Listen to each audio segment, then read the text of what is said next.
How's it going, everybody? Welcome into the Skyline Sports Podcast. I'm your host, Jack Hartman, joined, as always, by my good friend and my co-host on the West Coast, Nick Normand. Nick, how you doing today? Doing well on this lovely Labor Day. Have the day off of work and just kind of enjoying a day off. Veterans Happy Day. to chat. Or Veterans Day. You're right. I'm awful, man. All of these, I'm like, it's a random day off. I don't know. Yes, we're celebrating the veterans. We thank them for their sacrifice and for their service. Even though I'm terrible and forget things, ignore that. I do love and appreciate you as people and what you do. Anyway, doing well on this lovely Veterans Day I have off. We're good though. We're good. It's awesome, man. Even though my Steelers took a big loss on Sunday Night Football, still happy to be back with you, Jack. Just chugging along, man. How are you doing? Yeah, doing well. Doing well, enjoying my Veterans Day, though I am at work. It's okay. Um, and to echo what Nick said, and maybe in a little bit more of a concise manner, we do want to thank the veterans who have risked their lives for us so that we can have the freedom to uh, hop on StreamYard to record a podcast on this day about the NFL. And so, veterans, we thank you, and we thank you for your service. The Detroit Lions won this week. It was good. We got Professor Dan calling plays. That's what Lions fans are calling him with his glasses. And Nick, you seemed a little high strung about your Steelers loss when I texted you about Dan Campbell. Anyway, we're gonna get into it. Reacting to Week 10, looking ahead a couple things about Week 11, and also a new segment that we're calling predictions, and it'll be you'll hear more about that when we get there. But before we get into our reactions to Week 10 related to specific teams, Brian Daboll, head coach of the New York Giants, was fired this week after their loss to the Bears. Just goes to show that in the NFL, things really are just really, really walk a fine line between success and failure. I think the big reason that we're seeing Dayball lose his job is because there have been three fourth quarter collapses from the Giants this year, being against Denver, against Chicago, and against Dallas earlier on in the season. So first of all, Nick, do you think this is the right move by the Giants to fire Dayball? I I feel like if you just look at Brian Dable's just resume as a head coach, he's won a playoff game, which is very impressive. It was against a disaster Minnesota Vikings defense that was incredibly lucky to get to 13 wins like they did that year with Kirk Cousins. But like getting a playoff win with Daniel Jones is very impressive. But besides that, like it's just been disaster after disaster, disappointment after disappointment. This year, I don't think it's an understatement to say that basically everything's went wrong injury wise, health wise with this team. I couldn't tell you a healthy player on this offense that's just been reliable this entire year. I don't like Andrew Thomas is a star tackle. I couldn't tell you if he's been playing or not just because the team's been such a mess where you're not able to see if he's able to impose himself and be the great player that he can be. But the quarterback, the running back, the receiver, even the tight ends and stuff, like we're not able to see what this offense looks like to any degree. Mm-hmm. And they've just been a mess health wise. Or even the high watermark that they reached, smashing the Eagles in prime time, they've fallen a far ways from that. Neighbors getting his ACL torn up, the concussions for the quarterback, and then the ankle for Scadaboo. Like this offense had no shot to be what it could be. But man, the film they put on the field, man, it's just not a good look for them. But I don't know how you can completely blame Dable for all of that. He has not coached a perfect team by any stretch. He hasn't even coached them, I think, to a good or great level, I would say. But I don't think he's the problem. But I think that the sheer number of losses that he's stacking up is probably why he's just got to go. Like if you see a coach just rack up that many losses, I think you got to fire him if you're an owner, unless they're that transcendent. And I just don't believe that Dable's that level of transcendent as a head coach. I think he's a good coach. I honestly do. And I don't think you should fire good head coaches necessarily. But I just think there gets to be a point where too many losses, too much of the culture not being solidified. Like the offense did look good as a power running offense with the quarterback run stuff, but I don't think the culture is necessarily improved to the level where the defense has the level of fight you want it to have, where they're reliable in any particular ways as a team. And I just think that you need your head coach to be able to raise the level of either the offense to be an incredible offense, the defense to be an incredible defense, or the culture of toughness and physicality and just winning aspects. And I don't think he necessarily has any of those special star attributes, even though I think he's a solid to good coach. Yeah, I think the only thing that I feel from this is uh, that John Mara better fire Joe Shane as well, because you cannot say that Joe Shane has given Brian Dayball a winning team year after year, and Dayball has been the one to fall short. Joe Shane is the one who, gambled with Saquon Barkley, lost him, and then he goes and has one of the best single seasons a running back has ever had and wins the Super Bowl for the Eagles. Not with the Eagles, for the Eagles.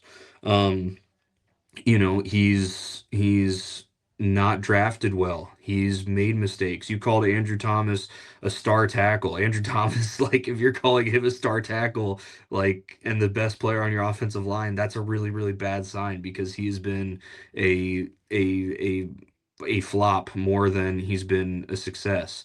There's a lot of places where Joe Shane has messed up that has meant, Dayball has been behind the eight ball.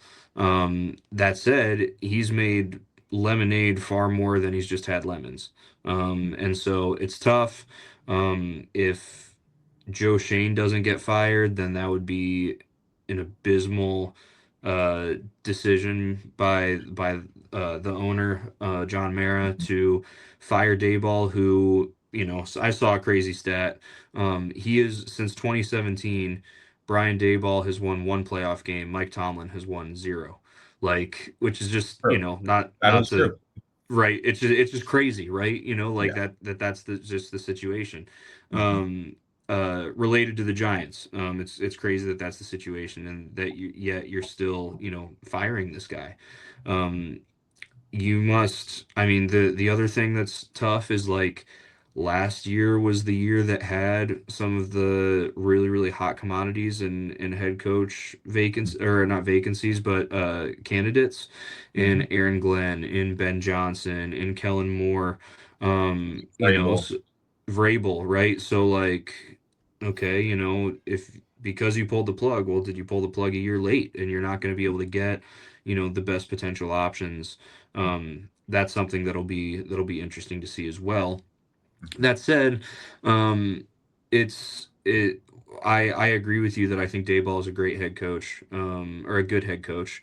Mhm. I don't think that he's had a roster around him that he can really show the best that he can do, and the best that he had was that year that they won a wild card game, and even still, it wasn't that great, right?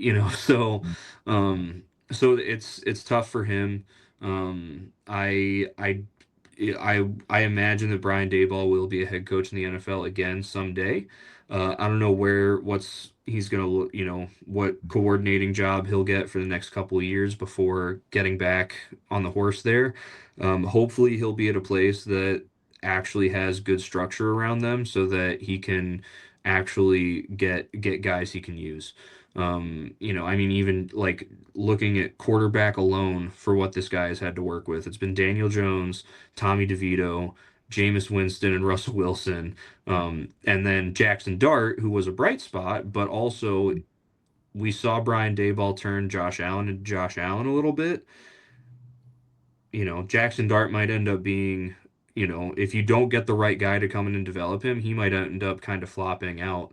And, looking more like Kenny Pickett, and it's like, well, Dayball may have been the one to help, and you let that guy go. So, uh, in some ways, it's not a risky move firing him. In other ways, it feels very risky.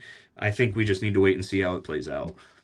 I just want to bring in, I agree with you there on a lot of the points you made. Just to bring in the microscope a little on Joe Shane, who you brought up earlier. I can't think of another GM that over the last decade even has had a couple of low light spots caught on film as Joe Shane. Particularly, I'm talking about the clip, if you remember, him talking to his kids pre-draft and just talking to them about like, hey, who should we take? And he's like, oh, the son's just like, oh my God, Jaden Daniels, like, he's incredible. And Shane's just like, I don't know. Like, I don't think we're going to be able to get him. And they weren't able to get him. So Joe Shane was right on that. But then they're talking about Neighbors and Marvin Harrison Jr. and Joe Alt and all these other great players that were in that draft. And the son's just like, you can't go wrong with any of these dudes. Like, they're all studs. And the son was right, more or less. Marvin Harrison Jr. hasn't looked great and has had some low points at this year. But all of them looked to be really, really good high-end picks at that point. And so for the son to just be like just go with any of them, they're all amazing. And to just see Joe Shane kind of taking the advice or talking with his kids, it just looked kind of unprofessional and silly in a way. And then you see the owner talking about like, well, I will be sick if I saw Saquon Barkley in an Eagles uniform. And the GM just like committing to like, nah, we're just going to pay Daniel Jones and franchise Saquon and let Saquon go. And the GM's just like, oh, I think that Saquon's going to go to the Bears. And he did not go to the Bears. As you said, he went to the Eagles and won them a Super Bowl. And so to just see those low light moments that are all connected to one GM, that would be Joe Shane. I can't think of a GM that's had worse press than him. And the other thing is just with GMs in the big picture of things, I think you need to 95% of the time, when you fire your GM, you need to fire your head coach. And when you fire your head coach, you need to fire your GM. You want a clean slate so there's no rivalry at each other's necks, trying to cut each other off kind of thing, like what happened with Mike Vrabel in Tennessee, where the GM gets fired, then Mike Vrabel gets fired, then the GM gets fired, then the next head coach gets fired. And it's just a cycle of one eating the other, because they're not on the same page. They're not linked at the hip. They're not working together as they should be. And there's Right. just You've got the head coach. You've got the head coach who, like, oh, this quarterback isn't my guy, but the GM exactly. drafted him 2 seasons ago, and then the GM gets fired. So then the coach is like, I'm not with this guy. Gets rid of him. He makes his Mhm. input to get a new quarterback. That GM's like, well, this isn't my guy. Once he steps in, and Mhm. it's a whole mess. Right. But I think there are obviously extenuating circumstances. Like I think Jeffrey Lurie and the whole situation with the Eagles, where you have a superstar GM who has built a massive resume. And even when you do need to fire the head coach, like their head coach they have right now, I'm still not fully convinced Nick Sirianni is a great head coach. I'm gonna stand on that till the day that I die. I don't think he's a great head coach. And so I don't think if you got to the point where you need to fire Nick Sirianni, that you necessarily need to fire the GM and Howie Roseman. I Hmm. just don't feel that way. That situation, I would want to fire both of them. But Right. in 99% of the situations, I'm just like, okay, the Panthers, you got to clean out both of those if you're going to fire one of them. The Titans, you got to do both of them. Then you have situations like Mike Tomlin when Omar Khan was hired for the GM role after the old GM got retired. In that situation, because you have that established, a Super Bowl winning, good culture head coach, I understand it. But those are very small, very specific situations of the Eagles, the Steelers, long culture and tradition. Same type of thing with the Ravens, where John Harbaugh stuck around even after they switched GMs when Ozzie Newsome. Am I tweaking? I think that was their previous GM. Maybe. Yeah, I believe so. When he retired, I think there are very few situations where you keep one even when the other leaves. But most of the time, I think you got to clean them out. Just like you're saying about Schoen, Dable's gone now. I think Shane's got to be out the door. I just think you got to do it with that toxic of a situation. Yeah, you mentioned some of those clips. One that I saw just today that has come out this week as of Dayball getting fired. Joe Shane not wanting to draft Jackson Dart, but Brian Dayball saying, "No, this is the guy. This is the guy that I want on draft night." And Ooh. Joe Shane more or less going like, "Okay, whatever you say." Like, Mm, and so that especially you have Jackson Dart who has proven that he has skills. He needs mm, needs to iron some things out and develop, but he's got skills. Well, what happens if Joe Shane stays around and the whole time he's just like waiting for this guy to finally be able to move on from him instead of going and getting him help, going and getting him coaches that can help, develop him and everything. I mean, it's a mess with that guy, with Joe Shane in particular, far more than Dayball in my opinion. And so if you're moving on from Dayball, you got to move on from Shane. But we'll see what happens. Time will tell in that situation. Let's move on to our recap of some teams from this last week, week 10. Nick, I'll start with you. Who is the team that impressed you this last week? So let me just look through my notes 1 second. I got it. Easy one. I would definitely say that the Seahawks impressed me a whole heck of a lot. I don't know if you saw that score, I believe, at the end of the first half. The Yeah. the ending scoreboard 44-22, like that looks like a dominant win. I believe at the end of the first half it was like 38-0, something like that. They scored 35 points like that. Like the Seahawks offense was just rolling, their defense was rolling. Two Mm-hmm. defensive touchdowns, DeMarcus Lawrence, two fumble recoveries, man. Just that offense and defense are on the screws. And a Cardinals offense that Jacoby Brissett has been able to pilot the ship to average levels recently, and to just see the Seahawks steamroll them in the first half, where when you're up by that level, I think you just got to be like, why don't we bench everybody, especially after Jaden Daniels' injury in the last couple of weeks? Like, I think the Seahawks were up by such a ridiculous amount. You could have seen Sam Darnold and all those dudes rest the entire second half with the way that their team was playing. I just think that to see that level of domination in 2025 in an NFL game and against a team that I don't think's terrible, I think they're mediocre to like bad, but not like the Titans level of disaster where they're Right. losing every game dominantly. Like they're just getting flattened. The Cardinals have not been getting flattened, but in this game they got flattened. And it's Mm-hmm. because the Seattle Seahawks did the flattening. They flattened those Cardinals, man. Got to give the Seahawks all the respect in the world. Yeah. Yeah. The score was 38-7 at halftime. Yep.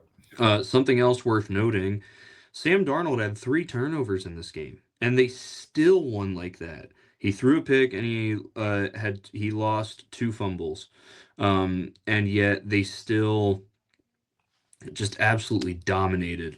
Yeah, no, I totally agree with you. The Seahawks are legit, man. I think I'm willing to say that the Seahawks are legit Super Bowl contenders this year, which is kind of a crazy thing to think about when you think about sort of what the last 5 years have been from them, including like what last year was like for them, and then all of a sudden to just like explode into this, like not really have like a progression, but just like it's impressive for sure.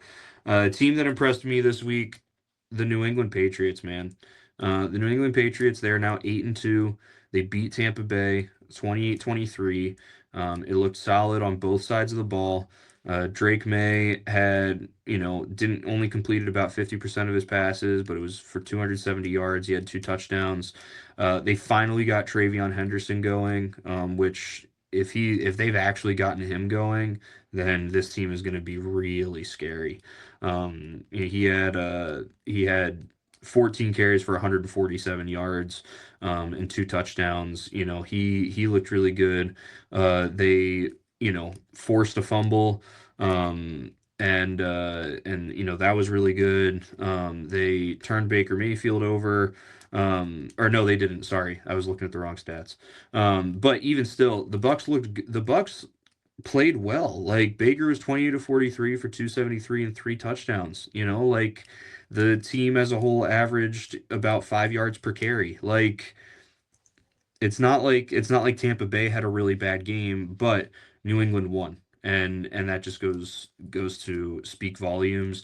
I think I am willing to say that New England is the best team in the AFC this year.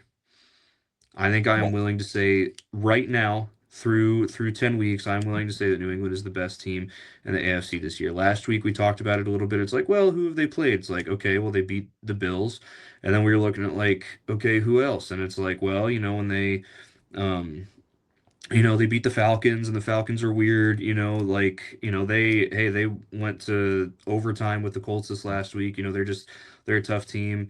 Here they are, they've beaten the Buccaneers, right? In the two games that are like these are against really, really good teams. They have won both of those games. They had the two losses in the first 3 weeks, but since then, I mean, they've figured it out. They've won seven straight.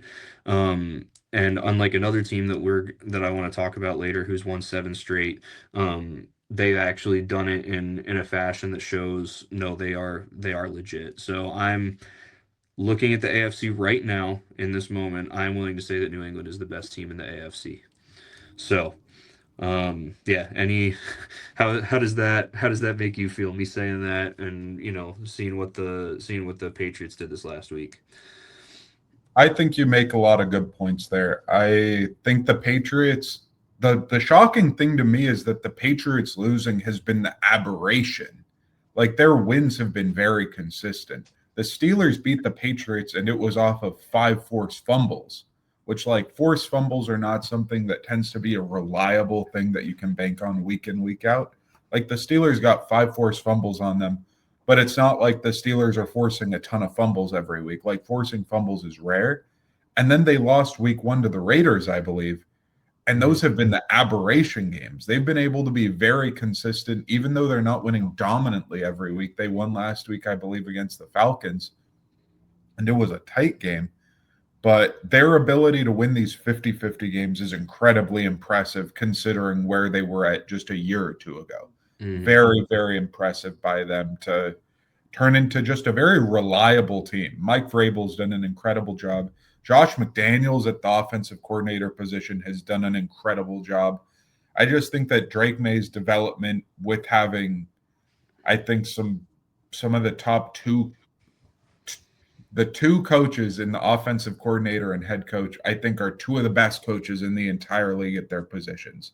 I give Josh McDaniels a whole heck of a lot of respect for being an OC, that he was able to be amazing with Brady, amazing with Mac Jones for the year they were together. And now with Drake May, he's done an incredible job turning what was a very raw prospect into what looks like easily a top seven quarterback in the league, if not better this year.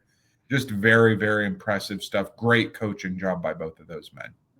Yeah, for sure. For sure. All right, Nick, moving into teams that we are, you know, concerned by. They had a rough week and it seems like they're on a downward trajectory. I'm Mm-hmm. going to go first so that you have time to react to what I'm going to say. Because my team that I am really concerned about after this week is your Pittsburgh Steelers. This was bad. And I don't think this was a bad game. I think this was a bad sign. I'm concerned, especially with the Ravens sort of nipping at their heels. Joe Burrow is projected to be back by Thanksgiving at this point. If you look at the Steelers' last four games, they have a loss to the Bengals, a loss to the Packers, a win against the Colts, and now a loss to the Chargers. And the weird thing, I mean, you see basically them playing four different tier, like teams in four different tier levels in all of those Mm-hmm. games. The Mm-hmm. Bengals, bottom, right? The Mm-hmm. Packers have sort of shown over the last couple weeks like they're not they're Mm-hmm. more in the middle of the pack than they are the top. Mm-hmm. The Chargers are competing, competing to be Super Bowl contenders, and the Colts kind of fall between the two. It just kind of depends on which week we see out of them. Mm-hmm. But this week, like the thing that is really concerning is that So far for the Steelers, Aaron Rodgers has been able to bail them out, and this Mhm, week he wasn't. And it wasn't just a, oh, well, he had a bad game type of look. It was kind of like a, okay, he's the fuel is starting to run out type look. mhm, And it doesn't help that the Steelers cannot get a running game going at all, right? They mhm, ran the ball 16 times for 73 mhm, yards. They had mhm, Aaron Rodgers throw the ball 31 times. mhm, On the flip side, the Chargers threw the ball 33 times and ran the ball 31 times. It was very balanced, you know? And mhm, even if the rush yards were not that much better for the Chargers running it that many more times, it still was a balanced enough attack that it kept the Steelers D on their toes a little bit. What are they doing? As mhm, opposed to Aaron Rodgers dropping back 31 times, only completing 16 of his passes, throwing two picks. I saw one of the two picks. It was not pretty. The one in the first half was very concerning. Um, I don't, because I'm friends with you and because I have so much family that are Steelers fans. I want this to be a one-off sort of situation for the Pittsburgh Steelers, but it is concerning to me looking at what they still have left. They still have Cincinnati, Chicago, Buffalo, Baltimore twice, Detroit. Like this, it's only going to get worse. It seems like it's the same story every year. The Steelers get off to a hot start because they have an easier stretch of the schedule at the beginning, and then they mhm, face this gauntlet towards the end of the year. And it's concerning to me. It really is. They've basically that massive lead that they got on the division with Lamar being out and with them mhm, playing, these games against inferior opponent, they've basically already given up that entire lead. mhm, And I think I can say that they have given up the entire lead because they still have to play the Ravens two times with Lamar Jackson supposedly. Um, mhm, so so yeah, I am concerned about the Pittsburgh Steelers. I think this next week they're playing Cincinnati, like that they could win that one and we could be like, okay, well, maybe not as bad and then go lose to the Bears, lose to the Bills, lose to the Ravens 3 weeks in a row like, oh boy, like I think now more than ever before we're looking at a Tomlin might lose his career of not having a losing season. At least that's sort of what I'm seeing from him. mhm. I understand why you're feeling that sort of way. They haven't been impressive outside of the Colts game in recent weeks. I definitely agree with that. I Aaron Rodgers, it's been very, very strange to me in that in recent weeks, I've actually thought that I've been more impressed with the areas that I wouldn't think I'd be impressed by with Aaron and less impressed with the areas I would think I would be impressed from him, if that makes sense. Hmm. Where this week early in the game, he missed DK Metcalf when he was wide open on a touch throw over the top. He overthrew him by a yard or so, where DK was fully laying out trying to get it, and he overshot him when he had 2 steps on the dude behind him at least. Aaron Rodgers' accuracy and ability to be accurate in the middle of the field and hit guys even if they're covered has been kind of suspect at times this year. The Steelers' receivers and tight ends, I think honestly, they're terrible as far as separation. I'm sure if I had the advanced separation stats, it would be dreadful. Where the Steelers just don't have any great route running receivers. They do have speed receivers, where DK Metcalf and Calvin Austin are both dudes that can run by you. But DK Metcalf is a little bit older and Calvin Austin is a bit smaller, which means that he needs to be able to get some room to be able to get by you.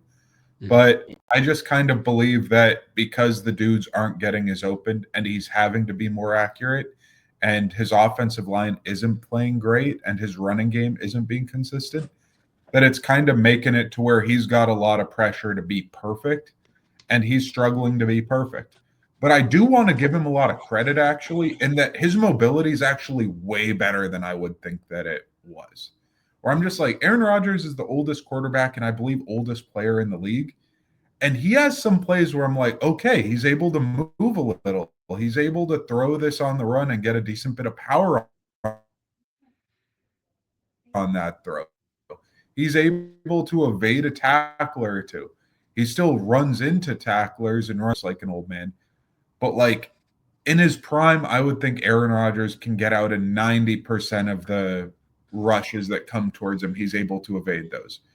Currently, I think he's still able to get out of like maybe 50% of them and like be a little bit shifty where I'm like, wow, I wouldn't think that a dude that's ancient that like hasn't been mobile the last couple of years is able to still have much of any mobility. But like Mhm. even compared to a Jared Goff who's probably the one of the 2 or 3 least mobile quarterbacks in the league, I'm like Jared Goff's really good. Aaron Rodgers right now is playing with more mobility than Jared Goff does, and Aaron Rodgers is a fossil by NFL standards. That I've just kind of been pleasantly surprised about. I do want to pump the brakes massively though. I've heard people in recent weeks be like, wow, Aaron Rodgers has played pretty darn well for the Steelers, and I will want to have him back next year. I do think he's playing well.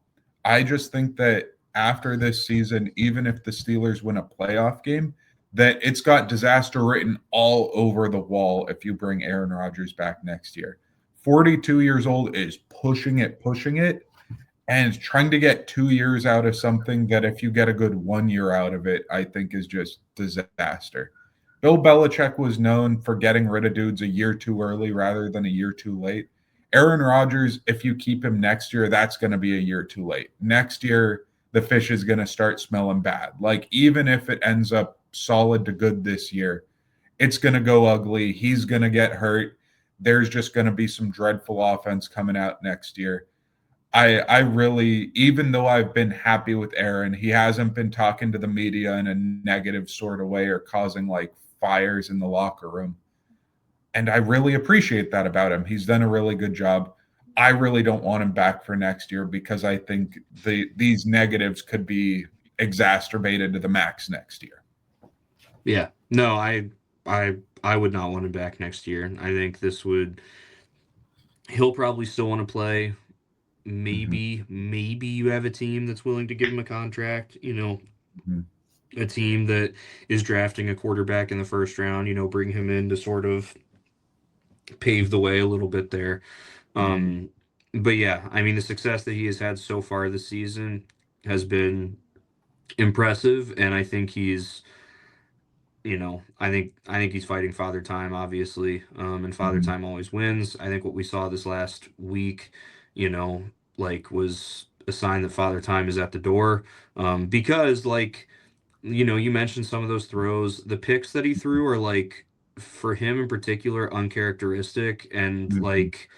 you know, sure, maybe he's more light on his feet than you'd expect him to be at this Mm-hmm. One age, of but them wasn't his so fault. One what? of them was terrible, but one of them wasn't his fault. One of them hit his receiver in the hands and he popped it up, and it was all the receiver's fault. Right. No, The not other one, not that he's one. thrown it into double coverage though a couple of times this year, where I'm like, you're throwing it off your back foot into double coverage when like you have a decent pocket right now and like you can step into it and throw it where you want. But you're like, DK Metcalf is down there and I'm going to throw it into double coverage when he doesn't have a step. And it's like, Aaron, why are you doing that? Yeah.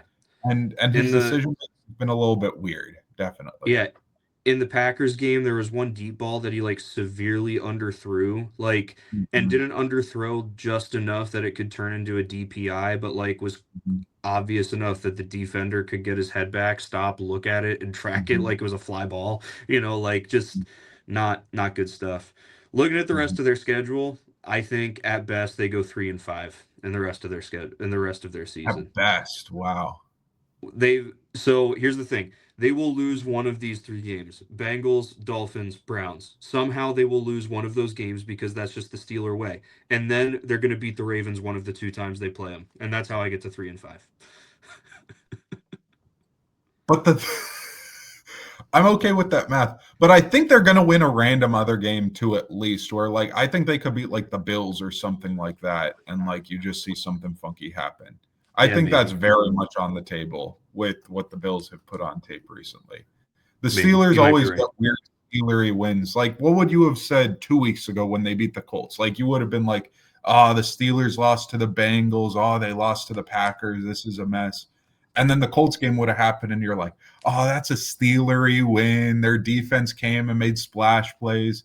And they're going to do that to another team that's not just the Ravens, I think. I think you're going to see a random Bills or what are Bears. or Lions, Bears. Yeah, They're not beating the Lions. They're I Nick, don't don't even go think there. They're not I beating don't Detroit. think so. I severely doubt it, but weird stuff happens. The Steelers get some weird games. That's true. Also, All just right. as a Steelers fan, one last thing on the Steelers. The Steelers have to play a perfect brand of football to get some of these wins, and it's really frustrating because one thing goes off, Aaron Rodgers throws an interception, there's a weird penalty or a special teams play, and then things just like fall off of the map and they're in a massive hole if and when they don't play perfectly. That's what happened in Seattle when they lost to the Seahawks, where they're in the game, it's close, it's competitive, and then the Steelers have the special teams gaff where Caleb Johnson touches the ball and lets it go in the end zone, but then Seattle recovers it, and it's like, wait, that's a touchdown, and it's just like one special teams gaff, one interception, one fumble, and it throws off the whole rhythm. And then the Steelers just get flattened the rest of the game.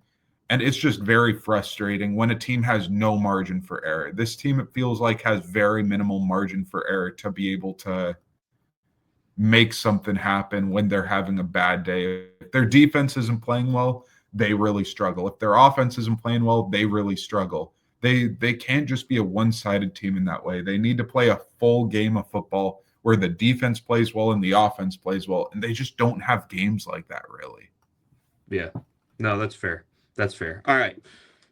That's enough Steelers Yes. talk. Nick, who's a team that you are after their performance this week you're starting to get concerned about, eyebrows raised? Well, got to talk about the Bills, man. The Bills getting flattened by the Miami Dolphins.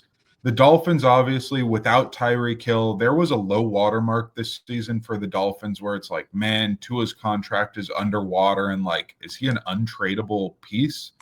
Oh man, is Mike McDaniels going to get fired? Oh, their defense is just awful and just letting dudes run wide open and get run over.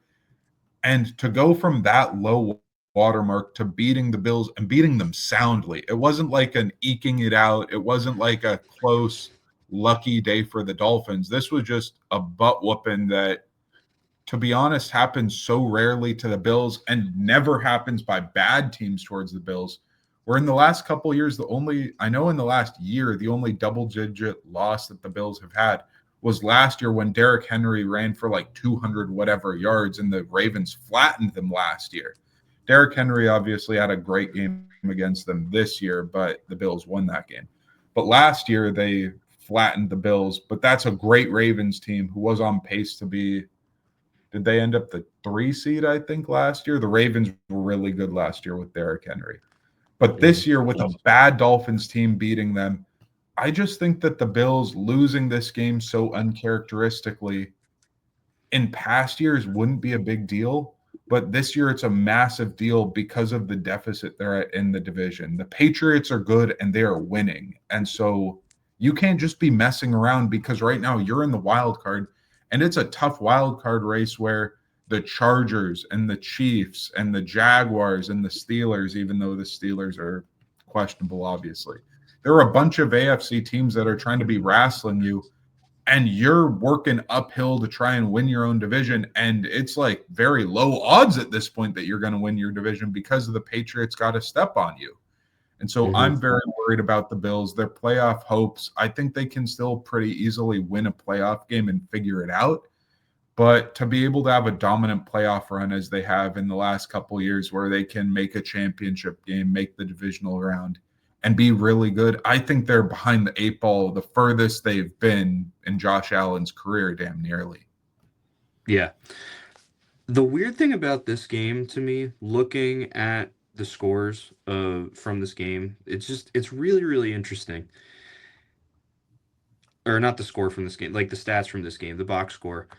Mhm. Like the the Bills offense, like really, it still looked pretty good. Like he threw for 306 yards, he had 2 touchdowns. Okay, he had 1 pick.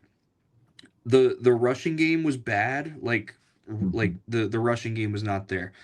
But Mhm. where they lost this game and where they always lose these where they always end their season with losses and where they never like they just I mean seriously, we got to put all of the money available into this thing is the defense.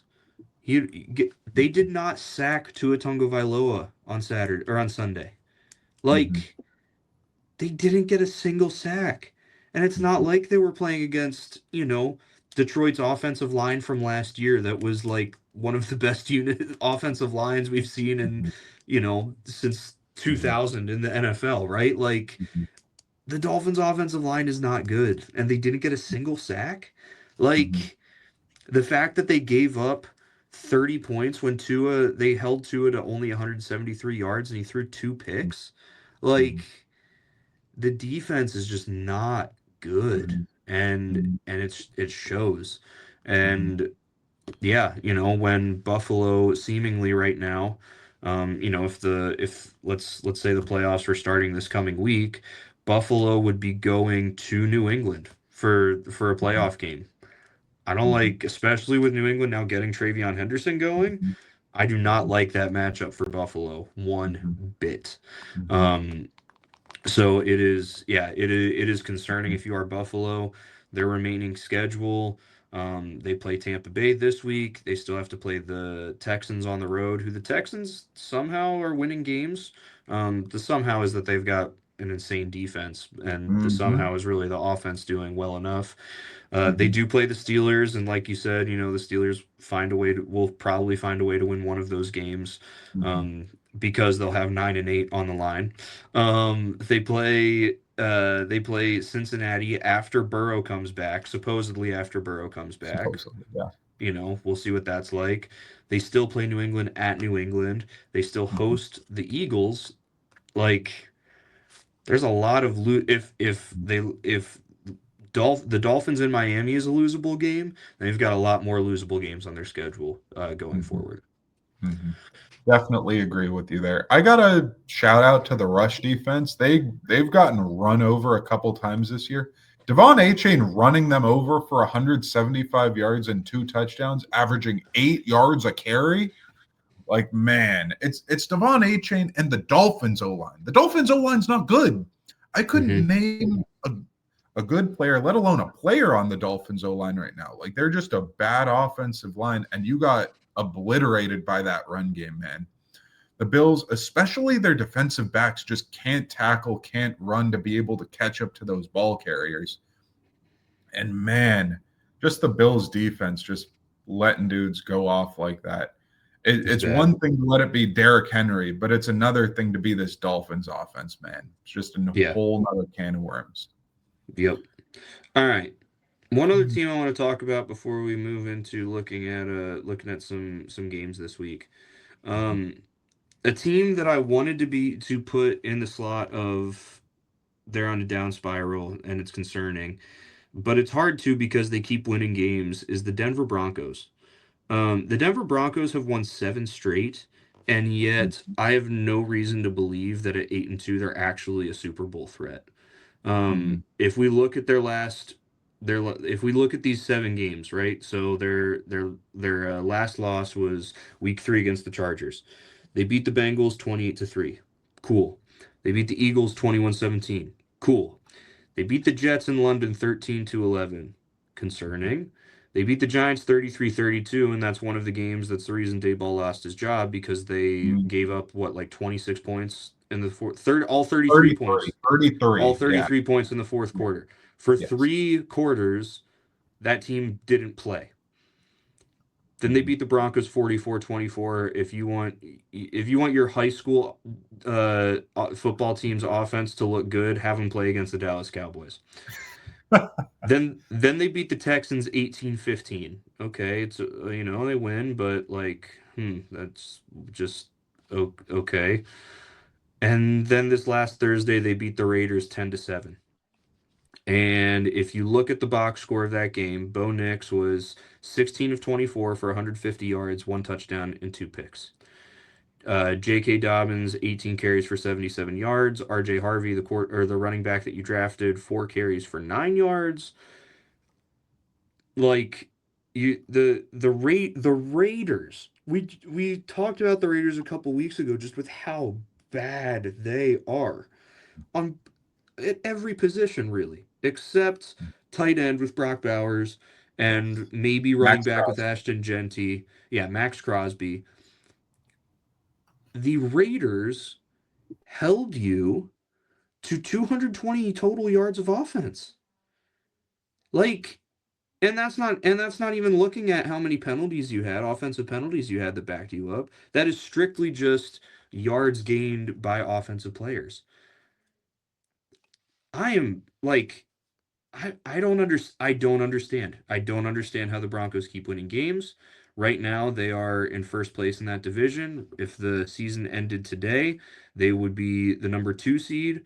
Um, but like I mean, especially you look at their remaining games. They host the Chiefs, they go to the Commanders, they go to the Raiders, they host the Packers, they host the Jaguars, they go to the Chiefs, they host the Chargers.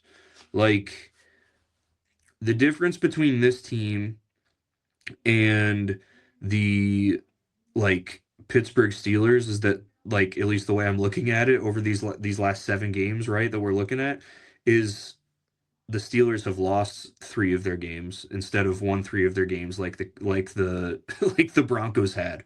But like I mean like you beat the Raiders 10-7.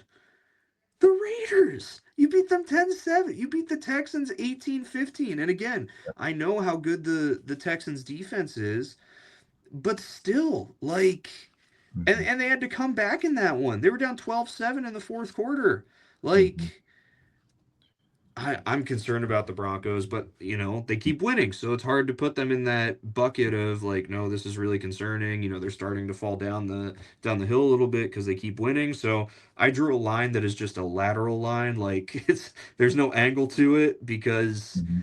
when you win, wins cover up some of these wounds, except like to the Broncos fans' credit, like I mean, they were booing on Thursday night, despite them this being the 7th game in a 7-game winning streak. Um, yeah. What are your thoughts on the Broncos right now? I have many a thought. The defense is elite. Even with Pat Surtain out, the defense being as good as it is awesome. They're just able to sack every sort of quarterback, interior pressure, edge pressure. Nick Bonito's been amazing. Just every level of the defense, even with linebackers that I don't really like that much outside of Dre Greenlaw, who his health is always a question. I think Hufunga's came back and been impactful. I Hmm. love their defensive line. I love their edge rushers. I love their corners. I just feel like this defense is incredible. And this offense, I would have liked if I was them to be able to get one more receiver, one more weapon kind of thing. Because I just don't think outside of Cortland Sutton, you have a really reliable secondary receiver. Like I was trying to look at it and I'm like, Rashid Shaheed, if you could have gotten him, he would have made a ton of sense too because of Sean Payton's connection with the Saints. I think they should have been in play with him. I think Mims obviously is a kind of similar receiver as a speed deep threat. But Rashid's been breaking out this year on pace to have 1,000-yard season, which is super impressive. But I think somebody like him, who the Seahawks got, I think somebody like Myers, who I doubt they would have been able to get because it would have Hmm. been in division. But I think having a secondary receiver would help this offense just to move a bit better. But even without that, Dobbins and Harvey have been pretty solid this year with the running game. And Bo Nix just has not been able to capitalize, even when they're open dudes. Like Bo Nix has been way more the problem than the solution. But I think the Hmm. defense is so good, the offensive line's so good that even if Sean Payton is more of a pass happy dude, why not just like pound the rock and just like run the ball a whole hell of a lot more? Because they're already doing it at a pretty solid rate.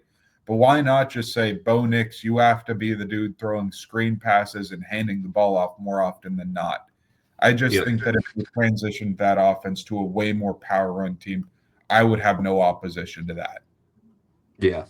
Yeah. And yeah, so we're gonna see them play the Chiefs. They're hosting the Chiefs this week. Um, and to sort of let this lead into talking, some talking points about games this week. It is an absolute travesty that Chiefs Broncos is the Mm, 4:25 game of the week kickoff, and Seahawks Rams is at mm, 4:05 and is not nationally televised. Like, that is an mhm. absolute travesty that Yeah. the way scheduling works, the way Taylor Swift probably being at the Chiefs game means more eyeballs on the game, means that's the one that the NFL is going to make us watch. But anyway, Nick, what's a game that you're looking forward to this week? I was thinking about one of the games that you mentioned with Seattle and the Rams. That's happening in LA. So I've been trying to get together folks to go down there because going down to games with friends is a bunch of fun. So I'm seeing about Nice. going to that game. But the other game that I'm super stoked about will be Bills Tampa Bay. I just think that these are two teams that are coming off of losses. The Bills coming off of a devastating loss, and the Buccaneers coming off of a loss to a really good team. That I think that the Bucks have been so confident and have been winning so many games that these are going to be two motivated teams. These are going to be two teams where I don't know that either of the defenses are very good, but I think that the quarterbacks can be slinging it. I think this is going to be a game where you pick the over in points. I think this is going to be a game that's just going to be a light show, throwing the ball downfield sort of game. So I just think it's going to be a bunch of fun and a game between two good teams. That if one team can dominantly beat the other, that is a marquee win. And if it's a close shootout sort of game, I think that's going to be a really good win. That's going to go into a really good resume for one of these teams that's fighting right now. Yeah, I had that one as one that I had marked down. Like you said, Seahawks Rams is going to be an awesome game. Uh, on top of that, Chiefs Broncos again. Like, if the Broncos win that one, no matter how ugly it is, and it's like, listen, they keep winning, and also that would loom very large when it comes to the Chiefs. We've talked a few times about the Chiefs and their path to the playoffs because of how slow their start was. That would really do a number on them. A game that I have a significant vested interest in that I think is actually going to be a really, really great game. Sunday Night Football, Detroit at Philadelphia. Um, this one is truly a coin flip. If you look at ESPN FPI, they're giving the slight edge to Philadelphia at 51%, compared to Detroit's 49%. If you look at the betting line, it's -2.5 for the Eagles. Pretty much all that means is Philadelphia has home field advantage, and so we're going to give them a field goal. If this was in Detroit, that would probably be -2.5 for Detroit, and it would be 51% for Detroit, 49% for Philadelphia. That's just sort of how these betting lines go. I think it'll be really interesting. Philadelphia won a game last night. We're recording this on Veterans Day, like Nick said earlier. And they won a game last night against the Packers that was one of the ugliest games, like a really, really ugly football game. Similar to the 10-7 performance that we saw to start the week between the Raiders and the Broncos. Um, Nick and I have already discussed during the offseason talking about the three quarterbacks that got paid over that same offseason in Jordan Love and Tua Tagovailoa and Trevor Lawrence, and if it was worth it. But that'll be for another time. So Philadelphia gets a win that I think if they were playing against any other team with a winning record in the NFC, they lose. So that's interesting. Detroit is coming off a really high of a dominant win against the Commanders. Yes, it's the Commanders, but still, like, you have the change of play calling from John Morton to Dan Campbell. It is wildly successful. Detroit doesn't punt in the whole game. Like, you get some really, really, really good mojo. Um, Moving into, a really tough game as opposed to the Eagles who got a win, but it was again, I think if the Lions of this week played the Eagles of this week, then Detroit whoops them up, based on what we saw last night. So that'll be a really, really interesting game, and will mean a lot for the NFC playoff picture. So that'll be a super fun one to watch. So, all right. Nick, it is time for our new segment.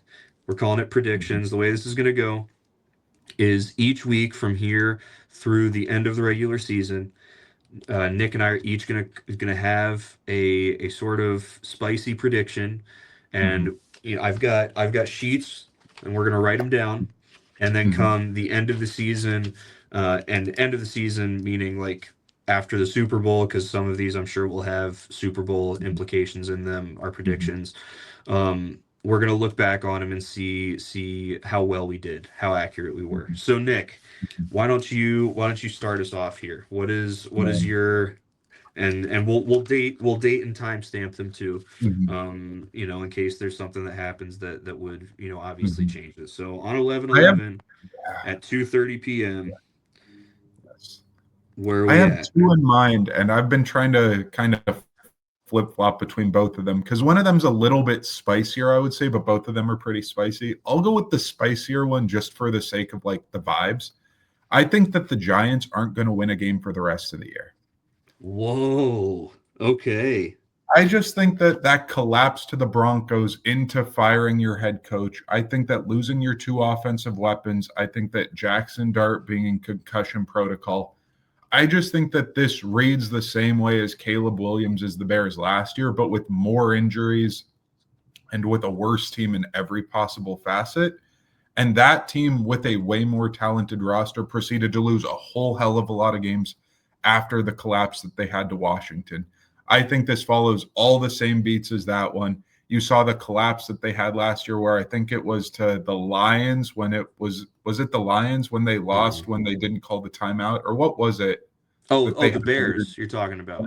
Yeah, the Bears Yeah, last year. that was The Lions. Thanksgiving Day. Matt Eberflus got Yeah, fired, but it was also Caleb Williams' fault, but no one was willing to admit it. Yeah.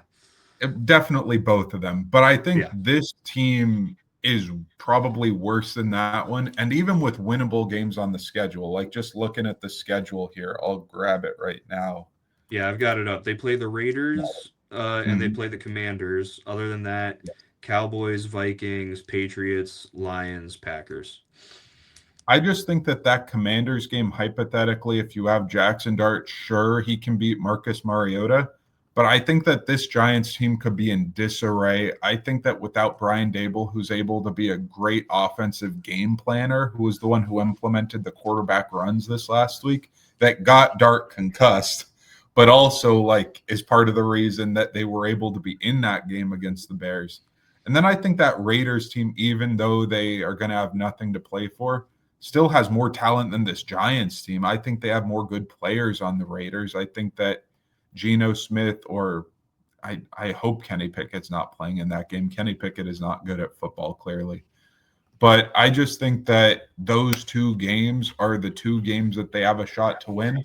So I'm really basically betting against them in those two games and betting on this collapse being a terrible collapse, which it looks to be in all facets. So the Giants not winning a game rest of the year, ending up 2-15, which would be Hmm. dreadful. But I'll let that one rip. Start off bold. I like that. I like that a lot. All right. Here's mine. On 11/11 at 2:30 p.m., the Super Bowl will feature a wild card team. Okay, I like The that. Super Bowl will feature a wild card team. If we're looking at the current playoff picture, and again, of course, we're only 10 weeks in, there's 8 weeks left. But in the AFC, the wild card teams you have right now, the Los Angeles Chargers, the Buffalo Bills, the Jacksonville Jaguars. Kansas City is right behind them. But on top of that, you also have some division leaders in Denver and New England that, if something were to happen, they fall into that wild card spot.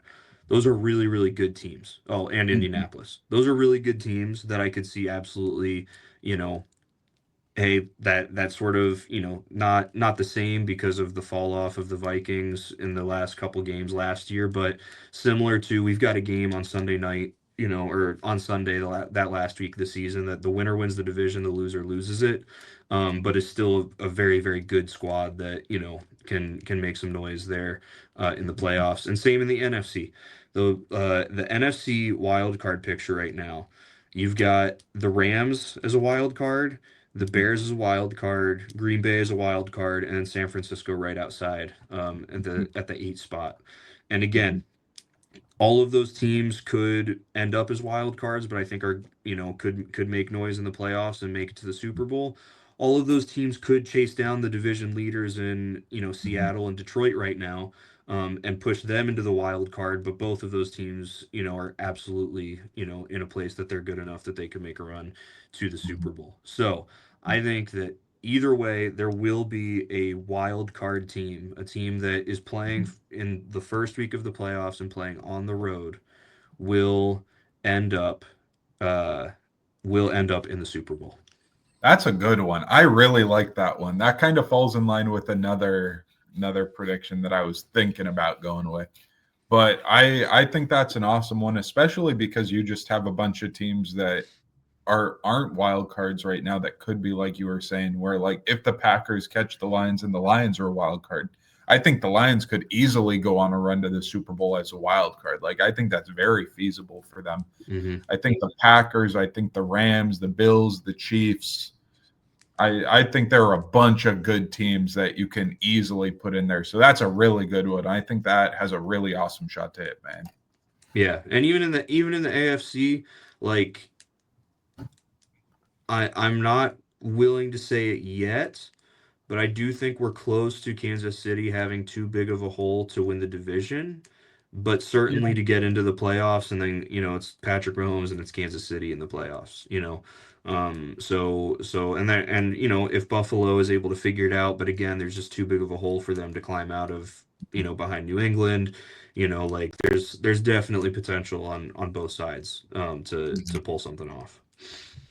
I think that this week's game that you were talking about with Broncos Chiefs is a linchpin game, that's for sure. Because if the Hmm. Broncos can beat the Chiefs, then the Chiefs definitely have too deep of a hole to climb out of. But if the Yeah. Chiefs win that game, then I think that they're in prime position to run them down. So that's going to be a massive one, I think. Well, but then the even more interesting thing, if the Chargers win this week and the Chiefs win this week, then the Chargers are then in first place in the division. Mm-hmm. Denver falls to the wild card, and Mm-hmm. there you go. So yeah, so it'll be interesting. I really like that one. Mm-hmm. That literally me thinking that is what led to the idea to have this whole segment anyway. But it's going to be fun for the rest of the year. So we will continue to come up with those, follow those, see what happens. If the Giants somehow beat the Packers this week, then we will immediately be like, all right, well that's a Wrong. miss. So, And that's so actually all part of right. the reason to worry. The Packers be losing to some of these dumbass teams, man. Yeah, dude, it's crazy. It's crazy. Mm-hmm. So, all right, everybody. Well, thank you so much for tuning in. We're gonna have two episodes this week because we need to talk about college football. And so we're gonna record that later in the week. But yeah, hope you all enjoy your Veterans Day. Again, we want to wish a heartfelt thank you to our veterans for everything that they do for us. And yeah, we will be back next week to break down week 11 of the NFL and back later this week to talk some college football as we near the end of the season there. So have a great week, everybody.